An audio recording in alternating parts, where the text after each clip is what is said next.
Hello, ആർ.ജെ വ്ളോഗ്സിലേക്ക് സ്വാഗതം. ഇന്ന് നമുക്ക് ചക്കക്കുരു കൊണ്ട് 2 ഐറ്റംസ് ഉണ്ടാക്കാം. ആദ്യം നമുക്കൊരു ചക്കക്കുരു ഷേക്ക് ഉണ്ടാക്കാം. ഞാനിതിലൊരു 6 ചക്കക്കുരു കുക്കറിൽ 6 വിസിൽ വരുന്നത് വരെ വേവിച്ചെടുത്തിട്ടുണ്ട്.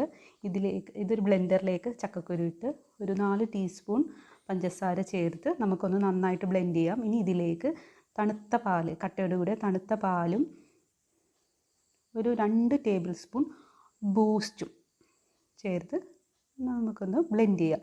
നിങ്ങൾക്കിപ്പോൾ ബൂസ്റ്റിൻ്റെ ഫ്ലേവർ ഇഷ്ടമല്ല എങ്കിൽ വാനില എസൻസ് ചേർത്തടിക്കാം കേട്ടോ. ബൂസ്റ്റിൻ്റെ ഫ്ലേവർ ചേർത്താൽ നല്ല ടേസ്റ്റ് ആയിരിക്കും. അപ്പോൾ ഇവിടെ നമ്മുടെ ജ്യൂസ് ബ്ലെൻഡായി വന്നിട്ടുണ്ട്. ഇനി നമുക്കൊരു സർവിങ് ഡിഷിലേക്ക് മാറ്റാം.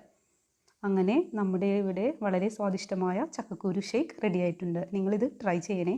അടുത്തതൊരു ചക്കക്കുരു മുരിങ്ങയില തോരൻ നമുക്ക് തയ്യാറാക്കാം. ഇതിലേക്ക് ഒരു കുക്കറിലേക്ക് നീളത്തിൽ അരിഞ്ഞു വെച്ച ചക്കക്കുരുവും ആവശ്യത്തിന് ഉപ്പും അല്പം മഞ്ഞൾപ്പൊടിയും കുറച്ച് വെള്ളവും ചേർത്ത് ഒരു വിസിൽ വരുന്നത് വരെ വേവിച്ചെടുക്കുക. ഒരു വിസിൽ ഇപ്പോൾ ഇവിടെ വന്നിട്ടുണ്ട്. ഇനി നമുക്ക് ചട്ടി ചൂടായ ശേഷം 1 ടീസ്പൂൺ കടുകിടാം.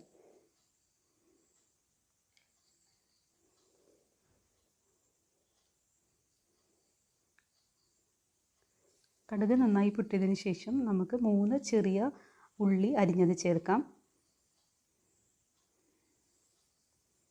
ഇതൊന്ന് നന്നായിട്ട് വഴറ്റാം.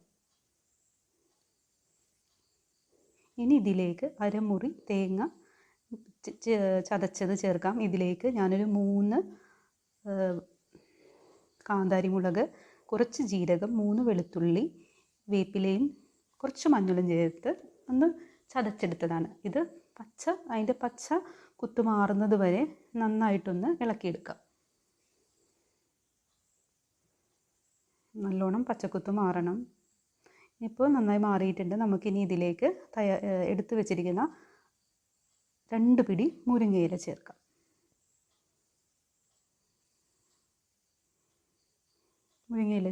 മുരിങ്ങയില ചേർത്ത ശേഷം നമുക്ക് നന്നായിട്ടൊന്ന് മിക്സ് ചെയ്യാം.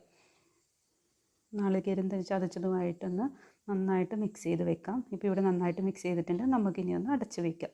ഒരു 2 മിനിറ്റ് ശേഷം നമുക്ക് തുറന്നതിന് ശേഷം ഒരു 1/2 ടീസ്പൂൺ ഉപ്പ് ചേർക്കാം. ഓൾറെഡി നമ്മൾ ചക്കക്കുരുവിൽ ഉപ്പ് ചേർത്തിട്ടുണ്ട്, അതുകൊണ്ടാണ് ഒരു 1/2 ടീസ്പൂൺ ഉപ്പ് ചേർത്തേക്കുന്നത്. നന്നായിട്ട് ഇളക്കിയ ശേഷം ഒരു 2 മിനിറ്റും കൂടി നമുക്കൊന്ന് മൂടി വയ്ക്കാം. അങ്ങനെ നമ്മുടെ ഇലയൊക്കെ വെന്ത് വന്നിട്ടുണ്ട്. ഇനി നമുക്ക് ഇതിലേക്ക് ഒന്ന് നന്നായി ഇളക്കിയതിന് ശേഷം വേവിച്ച് വെച്ച ചക്കക്കുരു ചേർക്കാം.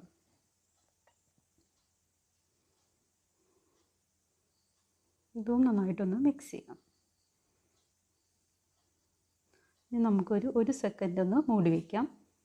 അങ്ങനെ നമ്മുടെ ചക്കക്കുരു മുരിങ്ങയില തോരൻ ഇവിടെ റെഡി ആയിട്ടുണ്ട്. ഇനി ഇതിലേക്ക് 1 ടീസ്പൂൺ പച്ച വെളിച്ചെണ്ണ കൂടി ഒഴിക്കുന്നുണ്ട്. ഇങ്ങനത്തെ ചെറിയ ചെറിയ റെസിപ്പിയുമായിട്ട് എല്ലാ ദിവസവും ഞാൻ വരുന്നതാണ്. നിങ്ങൾക്ക് ഇഷ്ടമായെങ്കിൽ എൻ്റെ ചാനൽ സബ്സ്ക്രൈബ് ചെയ്യണേ.